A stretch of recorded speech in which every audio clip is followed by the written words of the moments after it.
रालोद court से योगी सरकार में मिनिस्टर अनिल कुमार आज बस्ती जनपद में राजा ऐश्वर्य राज सिंह के नेतृत्व में आयोजित खेल कुंभ के समापन के मौके पर बतौर मुख्य अतिथि पहुंचे थे, जहां उन्होंने खिलाड़ियों को संबोधित किया और उन्हें प्रेरित करते हुए कहा कि सरकार खिलाड़ियों को अनुकूल पर्यावरण और मौका दे रही है ताकि वह अपनी खेल प्रतिभा में निखार ला सकें और देश का नाम रोशन करें। मीडिया से बात करते हुए कैबिनेट मंत्री अनिल कुमार ने तमाम मुद्दों पर बात की और सपा सुप्रीमो अखिलेश यादव के खिलाफ तीखे शब्दों से जमकर हमला बोला। प्रयागराज महाकुंभ में योगी कैबिनेट के स्नान करने पर अखिलेश यादव के बयान पर टिप्पणी करते हुए उन्होंने कहा कि उनकी भी सरकार थी जब अर्धकुंभ का आयोजन किया गया था और इंतजाम इतने खराब थे कि भगदड़ मची, कई श्रद्धालुओं को अपनी जान गंवानी पड़ी। कल योगी कैबिनेट ने महाकुंभ में स्नान किया और फिर एक के बाद एक कई बड़े फैसले लिए गए, जिसमें महाकुंभ को लेकर आने वाले समय में और दिव्य भव्य बनाया जा सके। कहा अखिलेश यादव विकास कार्यों से खुश नहीं है, इसीलिए वह बीजेपी सरकार के फैसले पर आपत्ति जता रहे हैं। वहीं महाकुंभ के मेले में स्वर्गीय मुलायम सिंह यादव की कुछ सपाइयों के द्वारा मूर्तियां लगाए जाने पर कहा कि सपा के कार्यकर्ताओं की मुलायम सिंह में आस्था है। ये अच्छी बात है, मगर इतने बड़े आयोजन में किसी नेता को भगवान के रूप में प्रस्तुत करना ठीक बात नहीं है। वहीं वक्फ बोर्ड के खात्मे और सनातन बोर्ड के गठन के सवाल पर मंत्री अनिल कुमार ने कहा कि वक्फ बोर्ड में संशोधन की प्रक्रिया चल रही है, जो कुछ कमियां हैं उसे ठीक कर ली जाएंगी। अगर किसी संस्था में कुछ कमी है तो उसे ठीक कर लेना उचित है। वहीं सनातन बोर्ड के गठन के सवाल पर कन्नी काट गए और कहा कि ये फैसला सरकार को लेना है।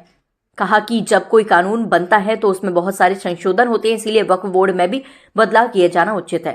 वहीं मोहन भागवत के द्वारा कहे गए राम मंदिर की स्थापना के बाद देश को असली आजादी मिलने वाले बयान का सवाल पूछा गया तो उन्होंने कहा कि 1947 की आजादी वाली से राम मंदिर की स्थापना वाले दिन से आजादी की तुलना करना सही नहीं है और ये बयान उनका व्यक्तिगत हो सकता है। फिलहाल उन्होंने मोहन भागवत का बयान सुना भी नहीं है।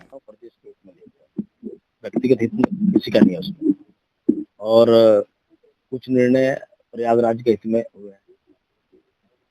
कुछ एक्सप्रेस वे की घोषणा हुई है, वहाँ एक बड़े पुल की मांग थी, सेतु की मांग थी प्रयागराज के लोगों की, उसकी घोषणा हुई है। तो जो भी निर्णय प्रदेश के हित में हुए हैं उस पर सवाल खड़ा करना मेरे हिसाब से अखिलेश जी का उचित नहीं है।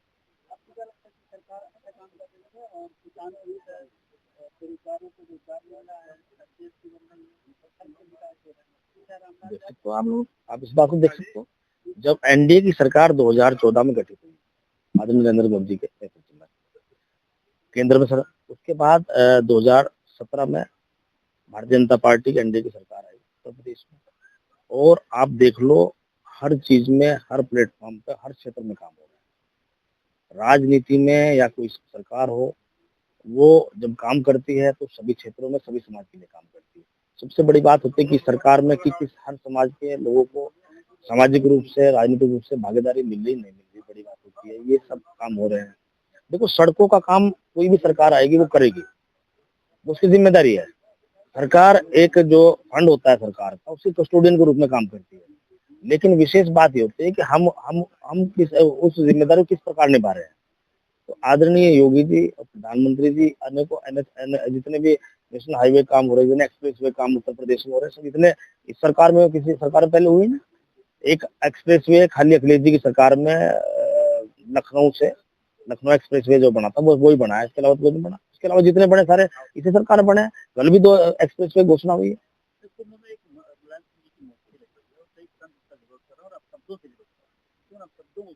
नहीं देखो, अब शब्द तो नहीं करने चाहिए मेरे हिसाब से।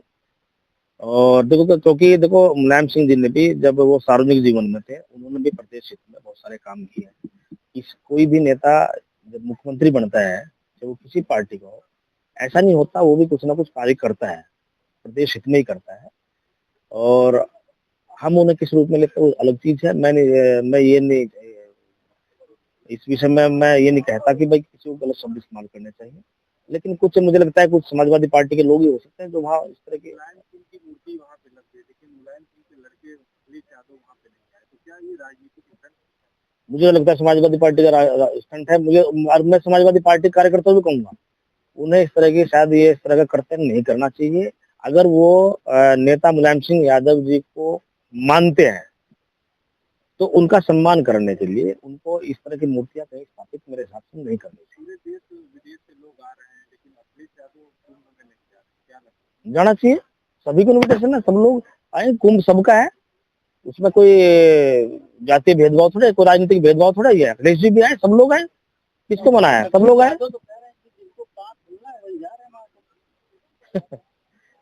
देखो ऐसा ना, पाप धुलने के कि समाज में एक मतलब इस तरह की बात कही जाती है कि हम अपने पाप धुलने के लिए जा रहे हैं, लेकिन विशेष बात यह है, देखो विशेष क्या है, प्रयागराज का जो कुंभ है उसमें एक विशेष बात है, वहां 3 नदियों का संगम होता है।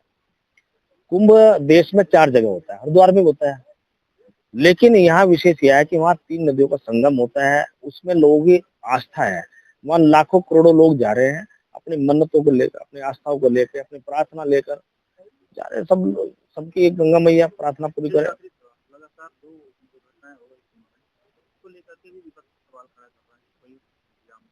विपक्ष पहले अपने कुंभ को भी देख ले, जब उनका कुंभ था, जब सपा की सरकार थी, तब कितना बड़ा हादसा हुआ था कुंभ को लेके।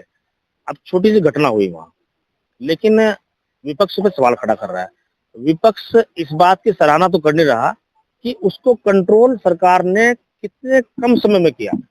देखो जहां मान लो लाखों करोड़ों लोग आ रहे हैं, जहां आकलन ये किया जा रहा है कि 50 करोड़ से ज्यादा लोग आएंगे, तो उसकी व्यवस्था बनाने की जिम्मेदारी सरकार की है। घटनाएं हो सकती है, जब इतने इतने ज्यादा लोग संख्या में लोग आएंगे तो कोई बात हो सकती है, फिर ये घटना ना घटे, हम तो ऊपर वाले से यही कहेंगे, लेकिन अगर घटती है तो उसका जो क्योरमेंट है वो समय से लिमिटेड समय हो जाना चाहिए। और ऐसा हुआ, कोई जनहानि नहीं हुई, इतना बड़ा हादसा हुआ है, आगजनी हुई है बड़ी, लेकिन उसको कैसे हमारे सुरक्षा कर्मियों ने, जो अग्निशमन से जुड़े कर्मी थे, उन्होंने कितनी जल्दी उसको कंट्रोल किया, इसकी सराहना विपक्ष को करनी चाहिए।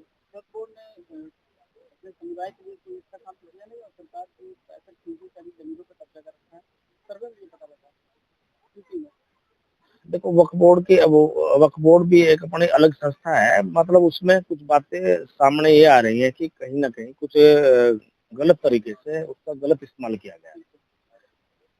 तो उसी बात को सरकार के नॉलेज में वो बात है, सरकार के संज्ञान में है, उस बात को लेकर संशोधन में लाना चाहते हैं, उसमें क्या दिक्कत है?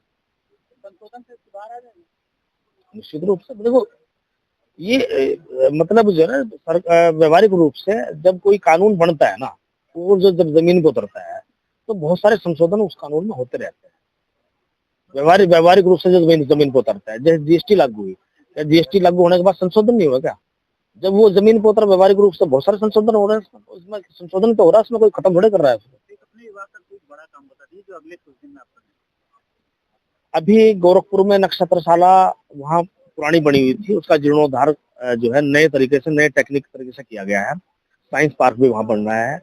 और अभी मैंने गोरखपुर में दौरा किया था, वहाँ हालांकि माननीय मुख्यमंत्री जी के कोऑर्डिनेशन में वहाँ काम चल रहा है, लेकिन विभागीय मंत्री के तौर पर मैं भी गोरखपुर गया था और अधिकारियों को उसमें निर्देश दिए गए हैं कि 2025 के समाप्त होने से पहले पहले गोरखपुर में नक्षत्रशाला और साइंस पार्क का निर्माण कंप्लीट हो जाना चाहिए। उसका लोकार्पण माननीय मुख्यमंत्री जी स्वयं करेंगे। इसके अलावा लखनऊ में अभी हम 2 महीने के अंदर एक नक्षत्रशाला हमारी तैयार हो गई है, अब अगले महीने माननीय मुख्यमंत्री जी के द्वारा ही उसका लोकार्पण कराएंगे। रामपुर में इन्होंने समाजवादी पार्टी की सरकार में आजम खान साहब ने बनवाई थी, वहां से नक्षत्रशाला बंद पड़ी है, उसको हम बहुत जल्दी अभी चालू करने वाले हैं। इसके अलावा हमारा ये विभाग के तौर पे मेरा टारगेट है, मुख्यमंत्री जी भी चाहते हैं कि प्रदेश में